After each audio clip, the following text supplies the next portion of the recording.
বিয়ে করার পর পর ইমিডিয়েট যদি কেউ একটা গাড়ি কিনে বা হুন্ডা কিনে, এটা কি বলে বলেন তো?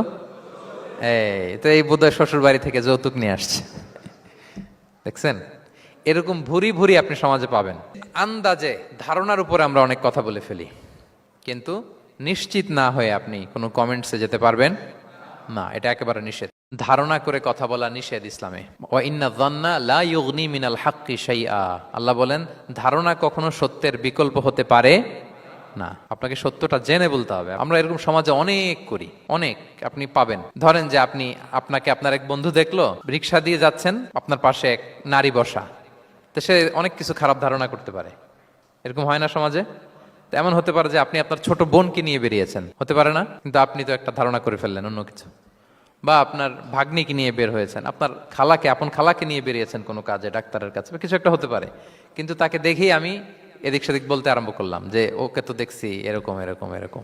আছে না নাই? আমাদের সমাজে আমি দেখেছি যে কারো যদি ঠোঁট কালো হয়, তো মানুষ ধারণা করে নেয় লোকটা মনে হয় সিগারেট খায়। কিন্তু সিগারেট সেবন করা ছাড়াও কারো ঠোঁট কালো হতে পারে কি পারে না বলেন? এই যে এগুলো সমাজে প্রচলিত।